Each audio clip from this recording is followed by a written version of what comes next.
How's it going, everybody? So, I wanted to make you a video. I want to make a video to help you airbrush. Sorry, everything's backwards. I don't know how to fix that. I'm not good at going live on YouTube. I don't really even expect anybody to come in here, but thought it may help you as a guide for later.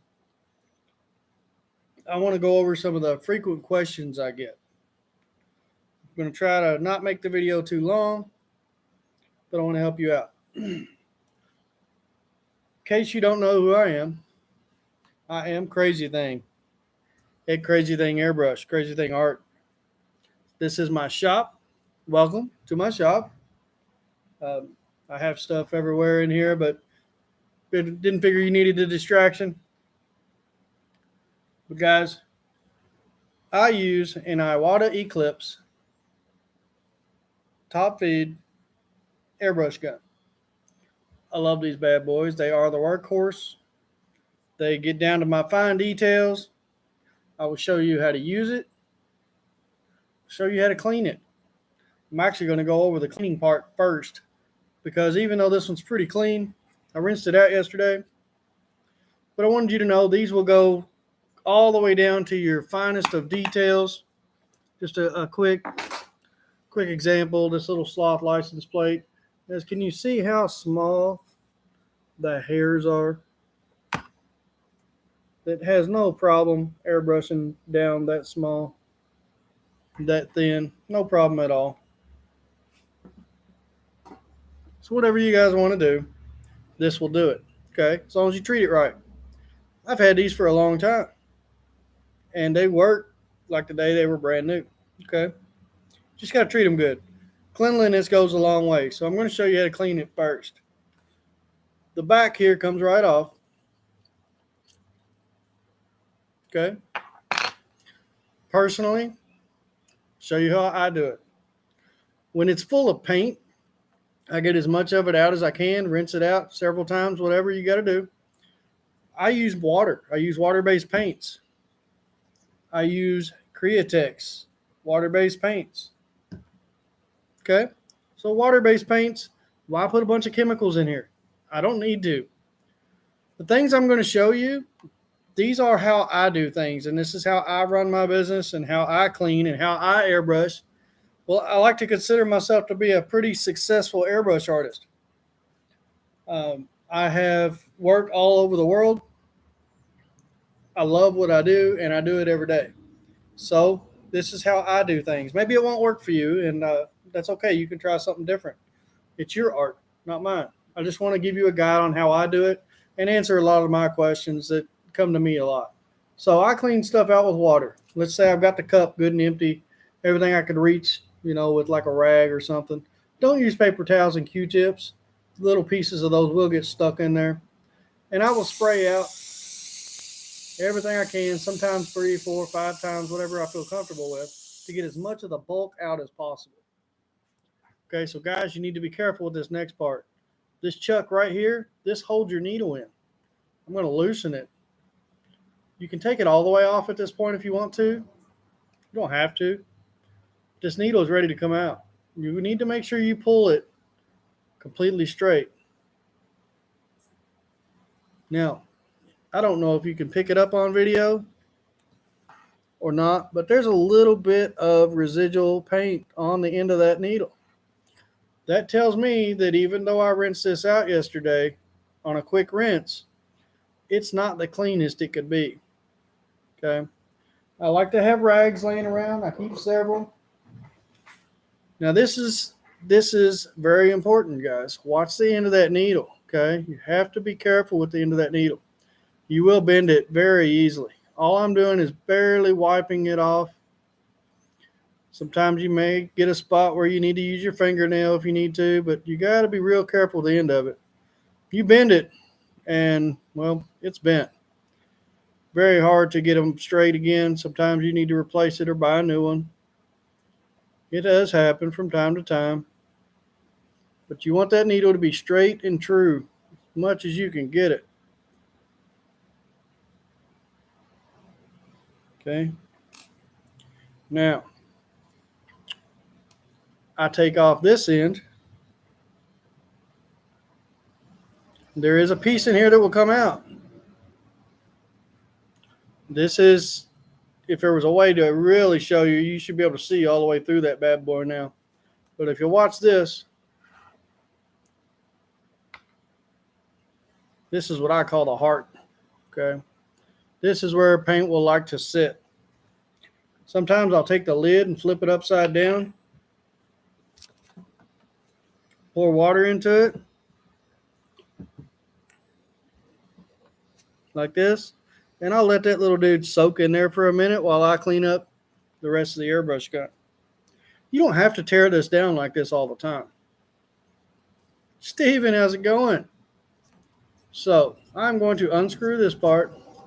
Now this airbrush should be pretty darn clean.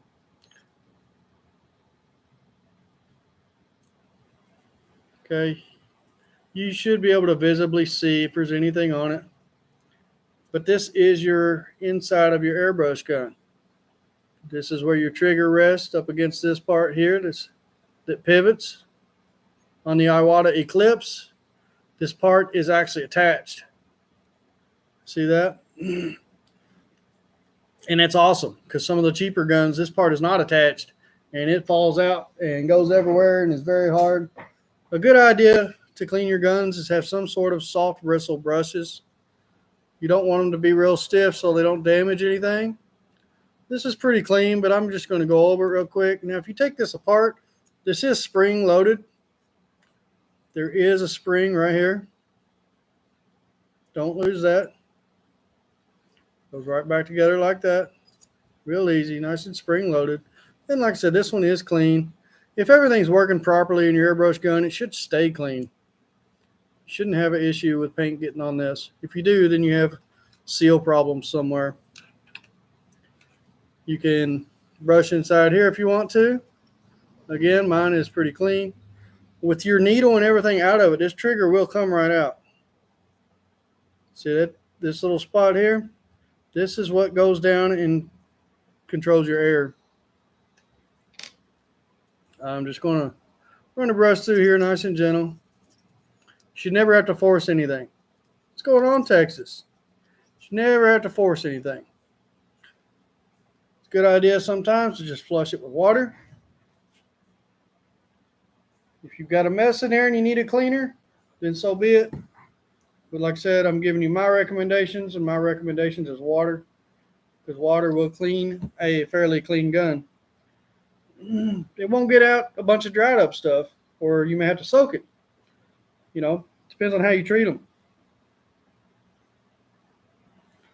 So I'm going to go from the other end as well.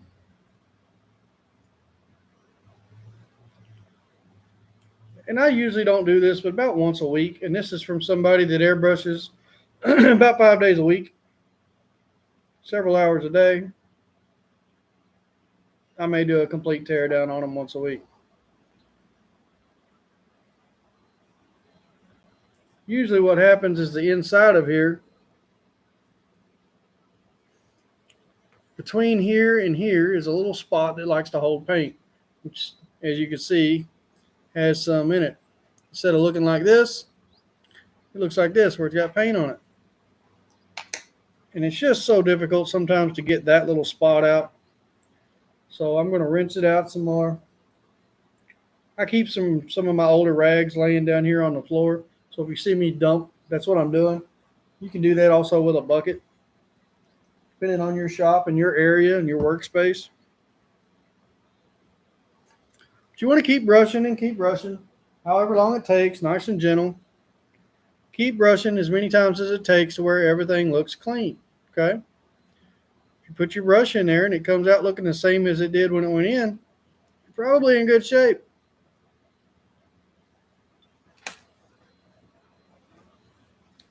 So everything is clean. You can run a small brush through the inside of this if needed.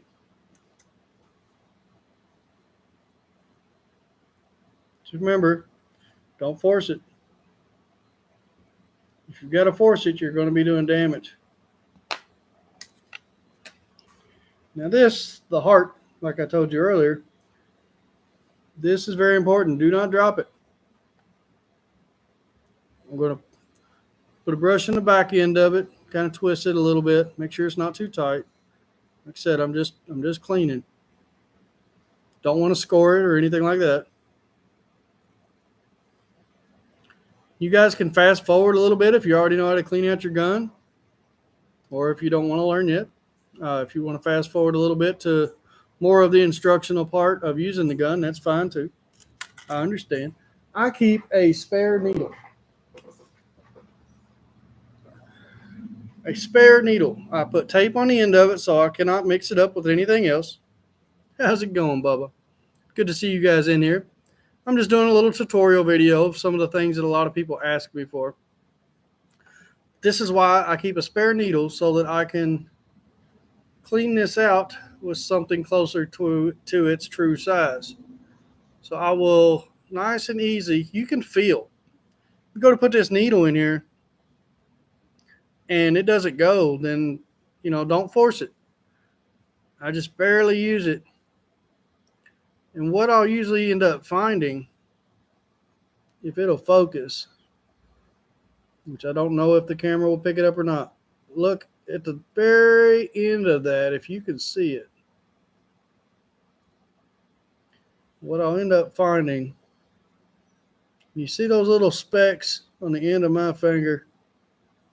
They're little bitty, right? And for most people that are just learning or practicing or just, airbrushing something big, those specks won't bother you.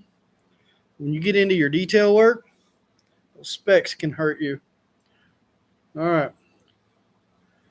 There's a couple different ways to do this. You can put this upside down, set it here, or you can try to put it in the cup. Either way, screw this back on. Nice and easy. Make sure everything's nice and straight, nothing's cross-threaded. Now, me personally, I do not get any tools on this. I put it hand tight. This can leak. There's an O-ring right here that can leak. But if you have to put a tool on there, you're going to have to use a tool to get it off. I can get a good seal finger tight. Okay, so I can take that back off with my fingers, put it back in with my fingers. Okay. This trigger looks like it might be a little dirty on the swivel. I'm going to clean it.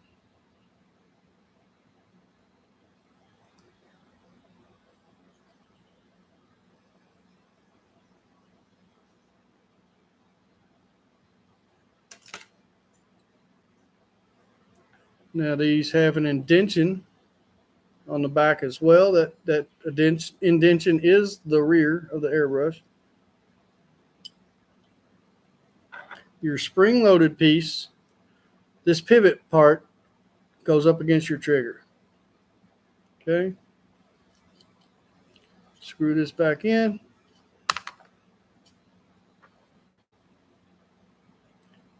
Sometimes it can be difficult to get the flat part all the way down into the hole it goes in. I will screw this back on just a couple threads so I can use it to pull it in and out. See that? You want to pull that in and out so that you can get your trigger in. Because you'll see down in there, if you want to look, there's a hole for that to go into.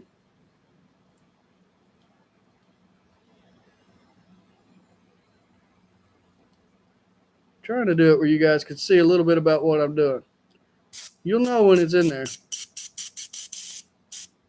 Okay. Release it so that it can hold it in there. No need to screw this in tight, okay? So now, me personally, I like for the needle to be wet when I go to put it back in. Less friction. We all know what that does. You want to make sure that you put this in perfectly straight, okay? So it doesn't bind anywhere as you're putting it back in.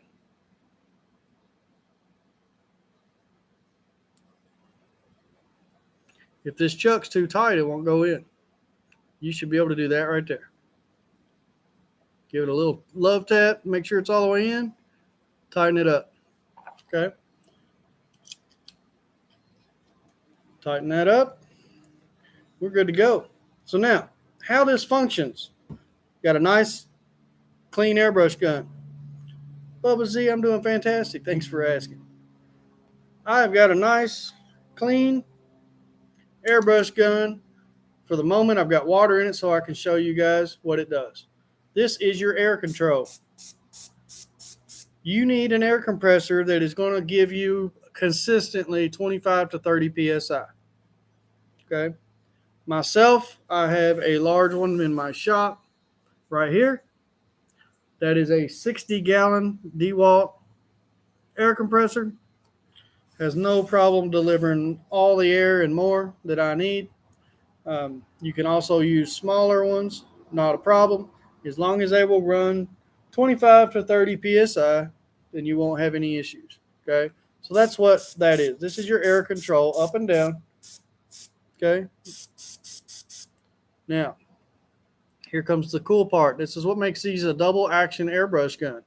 Is not only do you control this trigger with your air, it also controls your material.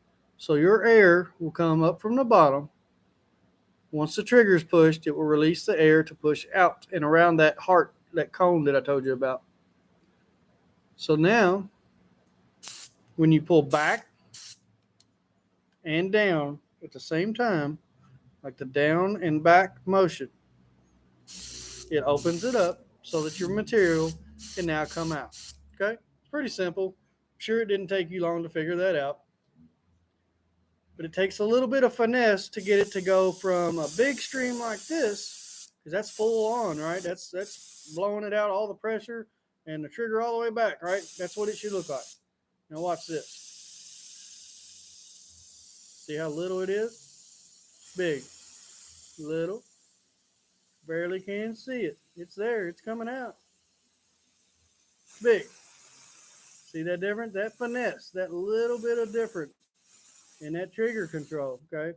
Now, I used to use the very end of my finger, and it got to where I would slip off or actually get more finger fatigue after hours and hours and hours of using the tip. I started working my way towards closer to the knuckle. It gives me a little bit more control. I got a little bit of my finger hanging over, but how you hold it is completely up to you. That's what it's going to do. So now, I'm going to use all this up and rinse all the water out. And it's just one more little rinse through. Gets rid of all the water, and I will mix up some paint for you guys, and then we'll call it a video. Okay? When you go to mix your paint, the mixture is going to be up to you, and depends on what you're doing. I will mix white in this gun. That's why I have a piece of tape on it right here. It reminds me that that is my white gun.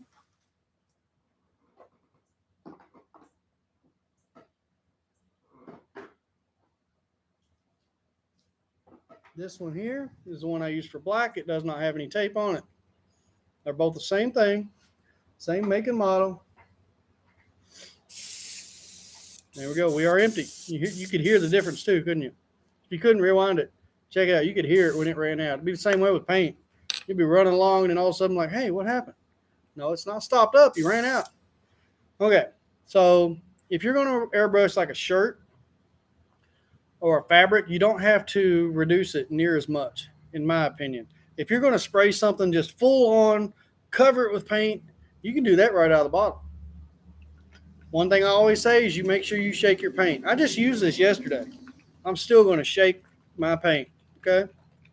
I shake it a lot. But you want it shaken so that it's good and mixed up, okay? Definitely want to make sure that it stays good and mixed up. It will settle on you. Even after a couple hours, it will settle. So make sure it is shaken real well. I like to put my reducer in first. I'm not going to shake this. I'm just going to kind of stir it up a little bit. You want to start out most of the time, especially if you're a beginner, at about 50-50. Okay. I use personally a 40-12 reducer. This is a reducer to reduce your paint, to get it thin so that it's not a thick paint like what you get when you buy it. It thins your paint down and lets it go through that needle a lot smoother.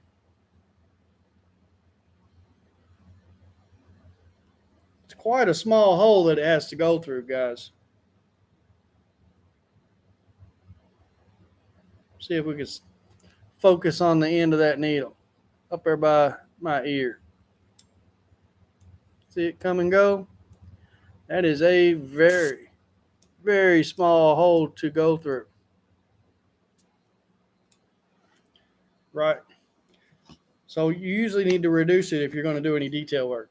So first of all, I'm going to put some in there. And now I know that it's in the cup, but it's not even through here yet. So I'm going to give it one squirt. That cleans the water out that might have been left in there. Doesn't really hurt anything, but just something I do. I'll show you where I'm at on my level. See, just a little bit of reducer in there. Nothing crazy. And I'm going to be about 50-50 when I pour my paint in. Don't fill your cup all the way up. You can fill it too full. Okay? You need room for mixing and adjusting. Okay?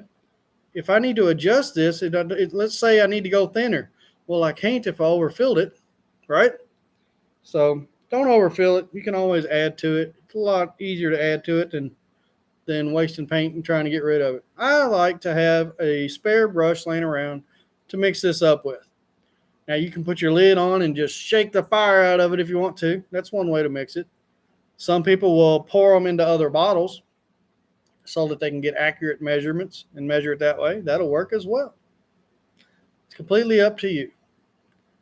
But I've also noticed and been told from the manufacturers, once you get this mixed with your reducer, you want to let it sit. Okay, let it hang out for a few minutes. If you got an extra 10, 15 minutes to just let your paint and your reducer just kind of hang out, let it gas out, whatever it's got to do to bond and like each other, whatever, however the molecules work. I'm not a scientist, guys. I'm just an airbrush artist, but it will help your paint. Okay, so what you're looking for, something else that may help, is you always hear you want the consistency of milk. The consistency of milk. If you can get the consistency of milk, you know you have a good consistency of paint, and it will airbrush fantastic.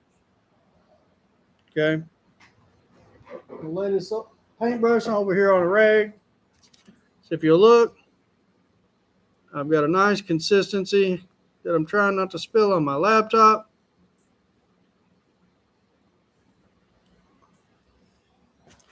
I will put my lid on nice and tight. Something else that's important is to make sure that this hole that's in the very middle of this is not blocked, okay? It has to be able to breathe. Another reason I have a needle. I can take that needle, poke it through that little hole there if I need to. You want to make sure that does not get clogged up. Put my end cap back on, protects my needle. I will set this to the side, let it sit for a few minutes. Guys, if you have any questions at all, or something maybe I didn't cover, feel free to ask. I have no problem helping you out as much as you need. I'm going to call this video done so that I can get some work done. Guys, thanks for watching. If you know anybody else that might need to learn, send them here. And be sure to check out my other videos. There's a lot of cool stuff to see. Thanks for everything, guys.